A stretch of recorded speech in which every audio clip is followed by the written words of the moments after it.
Hello, welcome to Cookie Southern Style. I'm so excited that you joined our fun journey of Southern entertaining, decorating, and cooking. Today I'd like to share with you a simple gumbo recipe. This request was sent by my cousin Jody Lynn from Louisiana. Jody, I hope you guys enjoy eating this gumbo and I hope you have fun making it. Hello guys, welcome back. I'm actually going to start off with our ingredients. That would be some peeled, deveined, and clean shrimp. I chopped up a few for my stock. You have some smoked sausages. I like to use chicken backs and turkey wings. My husband loves okra, so I have to put okra in. And if you notice, it's still kind of frozen. That is one of my shortcuts. You can use the frozen okra. When you're making it for the holidays, you want to get fresh okra. But for everyday, quick and simple, you can use frozen okra. Of course, you have to have your iron pot to bake your chicken. I have sea salt, Obey seasoning, cayenne pepper, black pepper. Now, this crab in a can, that's another shortcut. Living in Dallas, unfortunately, I am not always privy of getting gumbo crabs, so sometimes I have to improvise. I do love the taste of seafood in my gumbo, so what I've done is I'll use this crab meat just to give me that flavor. You don't have to use that if you don't like the seafood flavor, but I love my stock to taste like seafood. And Tex Joy, which is from Beaumont, I love Tex Joy. It has a rooster booster, and it's an awesome chicken seasoning. And then I have my garlic powder, my bay leaves. You can't do much without Tony Sachet. If you occasion cook, you can either make your own, or if you don't have that option, this is a great seasoning. Now, this is another shortcut, which is chopped seasoning blend. It has everything you need to put into your gumbo. Now, if you're like one of those homemade people, like I am for the holidays, and you want it to, not take all the shortcuts, again, you can have your own fresh, onions, peppers, and garlic, and so forth. And I use this organic chicken broth.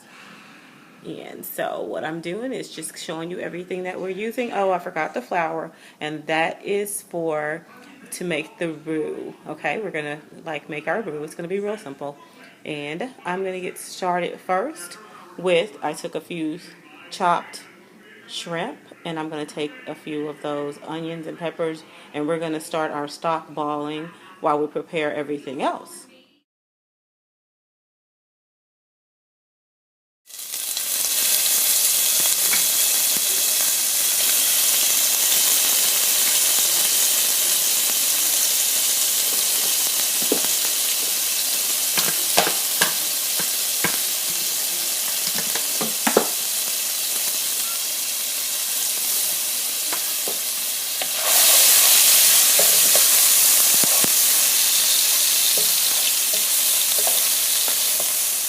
Okay, guys, your stock is starting to bubble up a little bit, so it's simmering still. So you continue to allow it to simmer. And while it's simmering, I have seasoned my chicken and turkey. And I do like to brown them in my cast iron kettle. And once they brown, I'm putting them in a pan. And then in this pan, I will place them in the oven. Okay, my chicken is in the pan. It is ready for foil. And my turkeys, everything's ready for foil and to be placed into the oven. And while I'm putting this in the oven and it's baking, again, the shrimp stock is starting to boil. And now, in the same skillet, where we have the remnants of the chicken being browning and the turkey browning, I place my sausage, and I just kind of, if you see in the bottom of this pan, look at all that little trinity down there. That actually is going to make an awesome roux. So you're getting all that flavor and juices on your sausage, and I like to brown mine. Some people boil theirs the entire time. What I brown them a little bit, and then I actually drain them because I like to get some of the grease out. So this is why I cook them in advance. So when I put everything together, it's just gonna all kind of just marinate, and oh my gosh, just a whole bunch of goodness. So, okay, our shrimp stock is still boiling. Now we have removed our sausages and we're draining them. We have our onions and peppers is getting ready to be join forces with our yummy okra.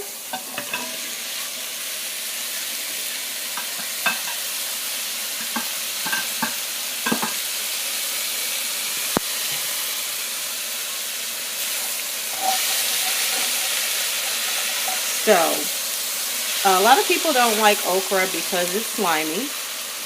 Well, if you cook it first, I mean like really, really cook it very well.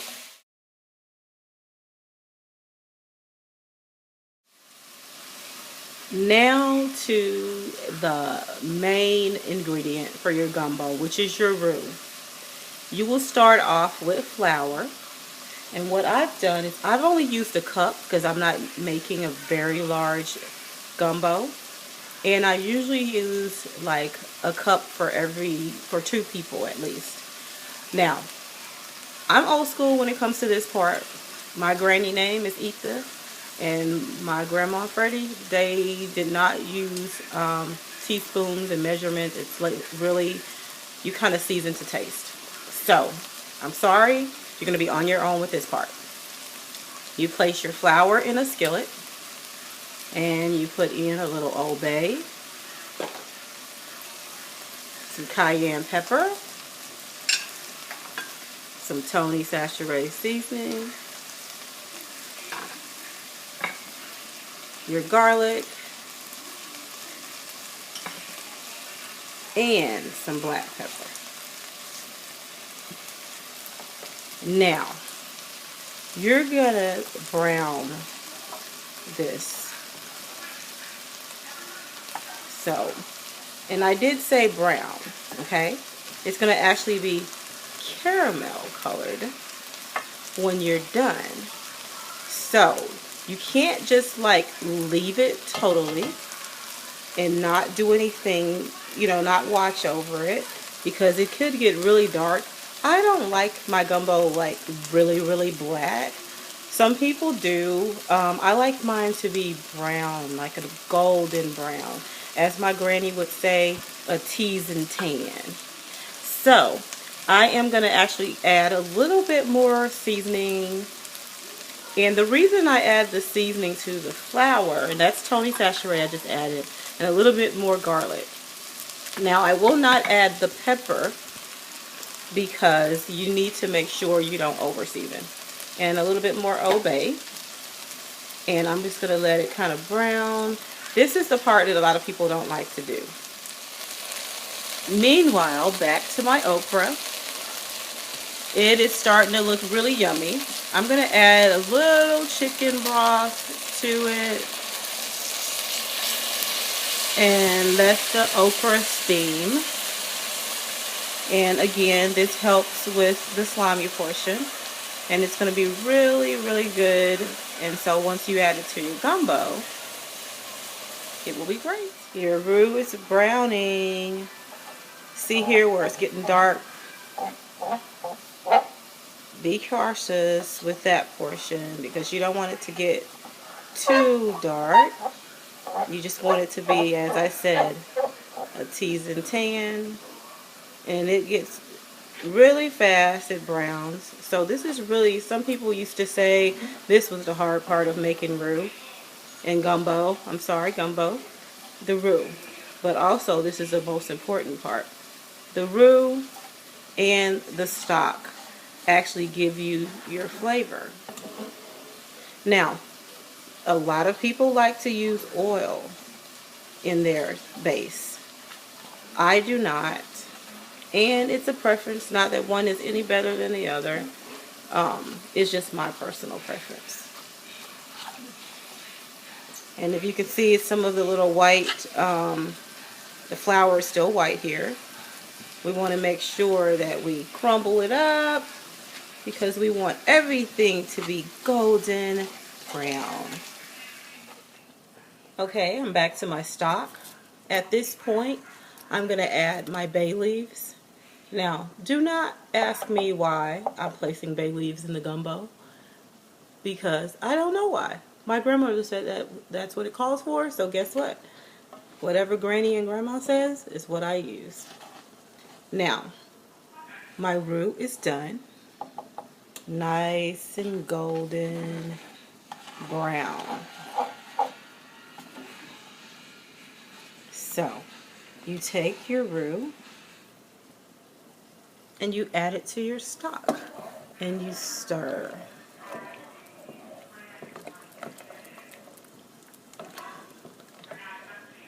So you have to make sure that your stock is hot so that it doesn't your gumbo will dissolve. So give me a little bit and I'm going to continue to add my roux to my stock, and then once your roux has dissolved, you would get this great little caramel looking color. It's not too dark, but it's just right. I love mine to look like caramel. And it's really rich. I wish we had taste division. So this is just the stock. Stock and the roux combined. Now your roux is ready for all of the other ingredients. At this point, I will add the sausage and okra, the crab meat, and if you like crawfish, which I love, love, love, again, in the Dallas area, I can't always find the things I like. Yes, I do add crawfish to my gumbo. My friends call it the caviar of gumbo. Yes, I love, love, love it.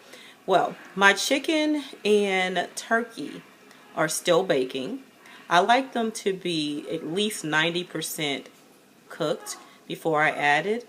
So I will not add the seafood until the chicken is there. Right now I'm just going to do the sausage and the okra. Let it continue to boil on a very low heat. So it will kind of simmer until the chicken is done, which will be like about maybe 30 more minutes.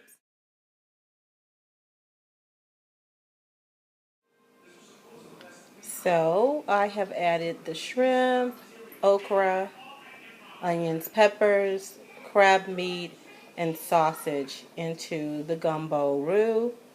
It is ready to begin to boil. All we need now is the chicken. And at this point also, please remove your bay leaves. Hello family. I just wanted to share with you how I store my extra gumbo roux. I made a little bit more than I needed, so I actually placed it in a jar.